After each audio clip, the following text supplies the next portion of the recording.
Hi hello ನಮಸ್ತೆ, ನಾನು ರಾಜು. ಅಷ್ಟೇ ನೀವು ನೋಡ್ತೀರಾ centre point Kannada YouTube channel. Bigg Boss ಮುಗಿದ ಕೇವಲ 10 ದಿನದಲ್ಲಿ ಗಿಲ್ಲಿ ಅವರ ಸಿನಿಮಾ ಅಪ್ಡೇಟ್ ಬಂದೇ ಬಿಟ್ಟಿದೆ ಮತ್ತು ಕೇವಲ 2 ವಾರದ ಅಂತರದಲ್ಲಿ, ಅಂದರೆ ಬಿಗ್ ಬಾಸ್ ಮುಗಿದ 2 ವಾರದ ಅಂತರದಲ್ಲಿ ಗಿಲ್ಲಿ ನಟನೆಯ ಸಿನಿಮಾ ಒಂದು ತೆರೆಗೆ ಬರಲು ಸಜ್ಜಾಗಿದೆ ಮತ್ತು ಅದರ ಬಗ್ಗೆ ಸ್ವತಃ ಗಿಲ್ಲಿ ಅಪ್ಡೇಟ್ ಕೊಟ್ಟಿದ್ದಾರೆ. ಆ ಅಪ್ಡೇಟ್ ಏನು ಮತ್ತು ಆ ಅಪ್ಡೇಟ್ನಲ್ಲಿ ಏನೆಲ್ಲ ಇದೆ ಮತ್ತು ಆ ಟ್ರೇಲರ್ನಲ್ಲಿ ಏನೆಲ್ಲ ಇದೆ ಅನ್ನೋದನ್ನು ನೋಡೋಣ. ಅದಕ್ಕಿಂತ ಮೊದಲು ಈ ನಮ್ಮ ಚಾನಲ್ ಸಬ್ಸ್ಕ್ರೈಬ್ ಮಾಡಿಲ್ಲ ಅಂದರೆ ಈಗಲೇ ಸಬ್ಸ್ಕ್ರೈಬ್ ಮಾಡಿ, ಜೊತೆಗೆ ಕಾಮೆಂಟ್ಗಳ ಮುಖಾಂತರ ತಮ್ಮ ಅಭಿಪ್ರಾಯವನ್ನು ತಿಳಿಸಬಹುದು. ಎಲ್ರಿಗೂ ನಮಸ್ಕಾರ. ನಾನು ನಿಮ್ಮ ಗಿಲ್ಲಿ ನಟ. ನಮ್ಮ ಗುಣ ಅವರ ನಿರ್ದೇಶನದಲ್ಲಿ ಸರ್ಕಾರಿ ಶಾಲೆ HIT ಅನ್ನೋಂಥ ಒಂದು ಸಿನಿಮಾ ಬರ್ತಾ ಇದೆ.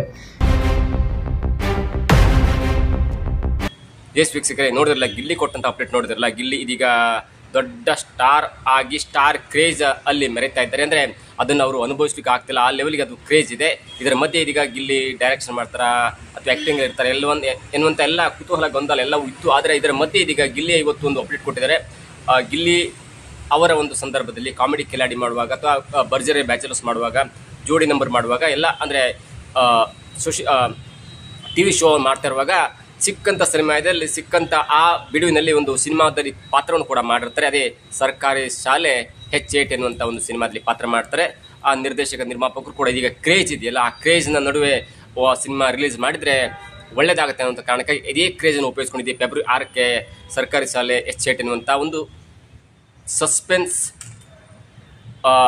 ಅಥವಾ ಥ್ರಿಲ್ಲರ್ ಅಥವಾ ಹಾರರ್ ಬೇಸ್ ಇರುವಂಥ ಒಂದು ಸಿನಿಮಾ. ಅದು ಸರಿಯಾಗಿ ಅರ್ಥ ಆಗ್ತಾ ಇಲ್ಲ. ಟ್ರೇಲರ್ ನೋಡಿದಾಗ 2-3 ಸಲ ನೋಡಿದೆ. ಅದು ಶಾಲೆ ಮಕ್ಕಳಿದ್ದಾರೆ, ಅಲ್ಲೊಂದು ಸಸ್ಪೆನ್ಸ್ ಇದೆ, ಅಲ್ಲೊಂದು ಥ್ರಿಲ್ಲರ್ ಇದೆ, ಅಲ್ಲೊಂದು ಮಾಟ ಮಂತ್ರ ಇದೆ, ಅಲ್ಲೊಂದು ನಿಧಿ ಇದೆ, ಅಥವಾ ಏನೋ ಒಂದು ಸಸ್ಪೆನ್ಸ್ ಥ್ರಿಲ್ಲರ್ ಹಾರರ್ ಬೇಸ್ ಇರುವಂಥ ಒಂದು ಸಿನಿಮಾ. ಆ ಸಿನಿಮಾದಲ್ಲಿ ದೊಡ್ಡ ದೊಡ್ಡ ಸ್ಟಾರ್ ಬಳಗ ಇದೆ.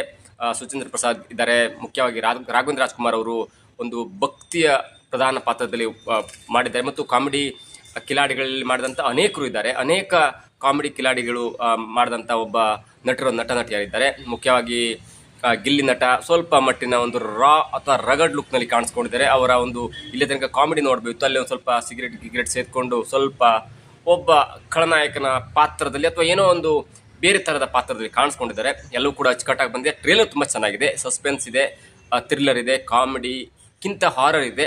ಎಲ್ಲೋ ಒಂದು ಕಡೆ ಟ್ರೇಲರ್ನ ತುಂಬ ಅಚ್ಚುಕಟ್ಟಾಗಿ ಕಟ್ ಮಾಡಿದ್ದಾರೆ ಅಂತ ಹೇಳ್ಬೋದು. ಯಾಕಂದರೆ ನೀವು ಕಡಿಮೆ ಬಜೆಟ್ನ ಸಿನಿಮಾ ಅಂದ ಕೂಡಲೇ ನೀವು ಎಲ್ಲವೂ ಕೂಡ ಗಡಿಬಿಡಿ ಮಾಡಬೇಕಾಗತ್ತೆ, ಎಲ್ಲವೂ ಕೂಡ ಮಾಡಿ ಮುಗಿಸಿದ್ರೆ ಸಾಕಾಗುತ್ತೆ ಅನ್ನುವಂಥ ಒಂದು ಹಠಕ್ಕೆ ಬಿದ್ದಿರುತ್ತೆ ಚಿತ್ರತಂಡ. ಯಾಕಂದರೆ ಸಿನಿಮಾ ರಿಲೀಸ್ ಆಗುತ್ತೆ ಗೊತ್ತಿಲ್ಲ, ಸಿನಿಮಾ ರಿಲೀಸ್ ಹಿಟ್ ಆಗುತ್ತೆ ಗೊತ್ತಿಲ್ಲ.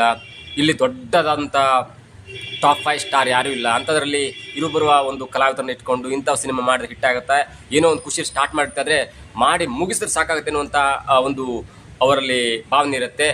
ಎಲ್ಲವೂ ಕೂಡ ಹರಿಬರಿಲಾಗುತ್ತೆ. ಅಂದರೆ ಇದೊಂದು ಅಚ್ಚುಕಟ್ಟಾದಂಥ ಟ್ರೇಲರ್. ಸಿನಿಮಾ ಹೇಗೆ ಬಂದಿದೆ ಗೊತ್ತಿಲ್ಲ, ಆದರೆ ಇಂಥ ಗಡಿಬಿಡಿಯಲ್ಲೂ ಕೂಡ, ಅಂದರೆ ಈ ಸಿನಿಮಾ ಫೆಬ್ರವರಿ 6ಕ್ಕೆ ತೆರೆ ಕಾಣಬೇಕು ಅನ್ನುವಂಥ ಒಂದು ಹಕೀಕತ್ತು ಅಥವಾ ಜರೂರತ್ ಇತ್ತೋ ಗೊತ್ತಿಲ್ಲ. ಆದರೆ ಈ ಕ್ರೇಜ್ ಇದೆಯಲ್ಲ, ಆ ಕ್ರೇಜ್ನ ನಡುವೆ ಕೂಡ ಹೇಗೋ ಟ್ರೇಲರ್ ಕಟ್ ಮಾಡಿಕೊಂಡು ಸಿನಿಮಾ ರಿಲೀಸ್ ಮಾಡ್ಬಿಡೋ ಎನ್ನುವಂಥ ಹಂತಕ್ಕೂ ಬಂದಿಲ್ಲ. ಯಾಕಂದರೆ ಗಿಲ್ಲಿ ಬಿಗ್ ಬಾಸ್ಗೆ ಹೋಗಿ ಸೆಪ್ಟೆಂಬರ್ 28ರಿಂದ ಸರಿಸುಮಾರು ಈಗ 4 ತಿಂಗಳಾಗ್ತಾ ಬಂತು. ಆ 4 ತಿಂಗಳಲ್ಲಿ ಅವ್ರಿಗೆ ಪರ್ಫೆಕ್ಟ್ ಗೊತ್ತಿದೆ ಗಿಲ್ಲಿ ಗೆಲ್ತಾನೆ ಮತ್ತು ಗಿಲ್ಲಿ ಗೆದ್ದ 2 ವಾರದಲ್ಲಿ ನಾವು ಸಿನಿಮಾ ರಿಲೀಸ್ ಮಾಡಬೇಕನ್ನುವಂಥ ಒಂದು ಹಠಕ್ಕೆ ಬಿದ್ದರೂ ಕೂಡ ಅವರು ಎಲ್ಲೂ ಕೂಡ ಕಾಂಪ್ರಮೈಸ್ ಆಗದೆ ಟ್ರೇಲರ್ ಹ್ಯಾಸ್ ಬಿನ್ ತುಂಬ ಚೆನ್ನಾಗಿ ಟ್ರೇಲರ್ ಮೂಡಿ ಬಂದಿದೆ. ಆ ಬ್ಯಾಕ್ಗ್ರೌಂಡ್ ಮ್ಯೂಸಿಕ್ ಕೂಡ ತುಂಬ ಚೆನ್ನಾಗಿದೆ. ಆ ಟೆಕ್ನಿಕಲ್ ವರ್ಗದ ಬಗ್ಗೆ ನಾನು ನೋಡ್ಲಿಕ್ಕೆ ಹೋಗಿಲ್ಲ, ಅದನ್ನು ಕೂಡ ಸಂಪರ್ಕ ಮಾಡಿ ಯಾರ್ಯಾರು ಎಲ್ಲವನ್ನು ಕೂಡ ತಿಳ್ಕೊಂಡು ಮುಂದಿನ ಅಪ್ಡೇಟ್ಗಳನ್ನು ಕೊಡ್ತೇನೆ. ಆದರೆ ಗಿಲ್ಲಿಯ ಸಿನಿಮಾ ಮತ್ತೊಂದೆರಡು ಸಿನಿಮಾ ಇದೆ ಅಂತ ಸುದ್ದಿ ಇದೆ. ಅಂದರೆ ಒಬ್ಬ ಪಾತ್ರಧಾರಿ, ಒಬ್ಬ ನಟ ತುಂಬ ಸಿನಿಮಾದಲ್ಲಿ ಪಾತ್ರವನ್ನು ಮಾಡಿರ್ತಾರೆ. ಆದರೆ ಯಾವಾಗ ಆ ವ್ಯಕ್ತಿ ಯಶಸ್ಸು ಸಿಕ್ಕಾಗ ಆ ಎಲ್ಲವೂ ಕೂಡ ರಿಲೀಸ್ ಆಗುವಂಥ ಹಂತಕ್ಕೆ ಬರುತ್ತೆ. ಅದರ ಮುಂದುವರೆದ ಭಾಗವಾಗಿ ಇದೀಗ ಸರ್ಕಾರಿ ಶಾಲೆ HIT ಎನ್ನುವಂಥ ಸಿನಿಮಾ ಇದೇ ಫೆಬ್ರವರಿ 6ಕ್ಕೆ ರಿಲೀಸ್ ಆಗುತ್ತೆ. ಅದರ ಬಗ್ಗೆ ಗಿಲ್ಲಿ ಯಾವುದೇ ಇಂಟರ್ವ್ಯೂ ಕೊಡ್ತಾರೆ ಗೊತ್ತಿಲ್ಲ. ಯಾಕಂದರೆ ಅಲ್ಲಿ ದೊಡ್ಡ ದೊಡ್ಡ ಪಾತ್ರ ಇರುವಾಗ ಗಿಲ್ಲಿಯ ಪಾತ್ರ ಎಷ್ಟರ ಮಟ್ಟಿಗೆ ಆ ಪಾತ್ರ ಸಿನಿಮಾದಲ್ಲಿ ಇದೆ ಅನ್ನೋದು ಕೂಡ ಸ್ವಲ್ಪ ಕುತೂಹಲಕ್ಕೆ ಕಾರಣವಾಗಿದೆ. ಹಾಗಾಗಿ ಬೇರೆ ನಟರ ಮುಂದೆ ಗಿಲ್ಲಿಗೆ ತುಂಬ ಪ್ರಮೋಷನ್ ಕೊಟ್ಟಿರೋದು ಬೇರೆ ನಟರಿಗೂ ಕೂಡ ಸ್ವಲ್ಪ ಮಟ್ಟಿನ ಮುಜುಗರ ಆಗುತ್ತೆ ಅನ್ನೋ ಕಾರಣಕ್ಕಾಗಿ ಗಿಲ್ಲಿಯ ಪಾತ್ರವನ್ನು ಅವಲಂಬನೆ ಮಾಡಿ ಅದರ ಸಂದರ್ಶನ ಕೊಡುವಂಥ ಸಾಧ್ಯತೆ ಇದೆ. ಒಂದು ವೇಳೆ ಸಿನಿಮಾ ಹಿಟ್ ಆಗುವಂಥದ್ದು ಒಂದು ಒಳ್ಳೆಯ ಅಭಿಪ್ರಾಯಕ್ಕೆ ಬಂದರೆ ಆಗ ಎಲ್ಲರೂ ಕೂಡ ಇಂಟರ್ವ್ಯೂ ಕೊಡ್ಬೋದು, ಸಂದರ್ಶನ ಕೊಡ್ಬೋದು ಮತ್ತು ಅದರ ಬಗ್ಗೆ ಮಾಹಿತಿಯನ್ನು ಹಂಚ್ಕೊಳ್ಬೋದು. ಅಲ್ಲಿ ರಾಘವೇಂದ್ರ ರಾಜ್ಕುಮಾರ್ ಇದ್ದಾರೆ, ಒಂದು ಹಿರಿಯ ನಟಿ ಕೂಡ ಇದ್ದಾರೆ, ಸುಚೇಂದ್ರ ಪ್ರಸಾದ್ ಎನ್ನುವಂಥ ಭಯಾನಕವಾದಂಥ ಕನ್ನಡ ಪಂಡಿತ ಇದ್ದಾರೆ, ಆ್ಯಕ್ಟರ್ ಕೂಡ ಇದ್ದಾರೆ, ಕಾಮಿಡಿ ಕಿಲಾಡಿಗಳು ಮಾಡಿದಂಥ ತುಂಬ ಸುಷ್ಮಿತಾ ಇದ್ದಾರೆ, ತುಂಬ ಜನ ಇದ್ದಾರೆ. ಹಾಗಾಗಿ ಫೆಬ್ರವರಿ 6ಕ್ಕೆ ಥಿಯೇಟ್ರಿಗೆ ಬಂದ್ರಂತೂ ತುಂಬ ಹವಾ ಆಗುತ್ತೆ. ಹಾಗಾಗಿ ಥಿಯೇಟ್ರಿಗೆ ಬರ್ತಾ ಇಲ್ಲ ಗೊತ್ತಿಲ್ಲ. ಥಿಯೇಟ್ರಿಗೆ ಬಂದರೆ 1-2 ಶೋ ಗಿಲ್ಲಿಂದ ನೋಡ್ಲಿಕ್ಕೆ ಬಂದಿರ್ತಾರೆ ಮತ್ತು ಫುಲ್ ಆಗುತ್ತೆ. ಅವೆಲ್ಲ ಕೂಡ ಚಿತ್ರತಂಡ ಪ್ಲ್ಯಾನ್ ಮಾಡಿ ಮುಂದಿನ ದಿನಗಳಲ್ಲಿ ಅಪ್ಡೇಟ್ ಕೊಡ್ಬೋದು. ಇವತ್ತು 26, 6ನೇ ತಾರೀಕು ಅಂದರೆ ಕೇವಲ 10 ದಿನದಲ್ಲಿ ಸಿನಿಮಾ ತೆರೆಗೆ ಬರುತ್ತೆ ಮತ್ತು ಅದರ ಬಗ್ಗಿನ ಮುಂದಿನ ಅಪ್ಡೇಟ್ ಕೂಡ ಮುಂದಿನ ವೀಡಿಯೋಗಳಲ್ಲಿ ಕೊಡ್ತೀನಿ. ಅಂತೂ ನಟ ನಿರ್ದೇಶಕನಾಗಿ ಮೆರೆಯಬೇಕೆನ್ನುವಂಥ ಕನಸು ಕಾಣ್ತಿದ್ದಂಥ ಗಿಲ್ಲಿಗೆ ಇದೀಗ ಹೋದಲ್ಲಿ ಬಂದಲ್ಲ ಕ್ರೇಜ್ ಇದೆ. ಅದೇ ಕ್ರೇಜನ್ನು ಉಪಯೋಗಿಸಿಕೊಂಡು ಗಿಲ್ಲಿ ನಟನೆ ಮಾಡಿದಂಥ ಸರ್ಕಾರಿ ಶಾಲೆ ಹೆಚ್ಚೇಟ್ ಎನ್ನುವಂಥ ಸಿನಿಮಾ ಇದೀಗ ಫೆಬ್ರವರಿಗೆ ತೆರೆಗೆ ಬರ್ತಾ ಇದೆ. ಇದಾಗಿತ್ತು ಇವತ್ತಿನ ವಿಶೇಷ. ನೋಡ್ತಾರೆ centre point Kannada YouTube channel.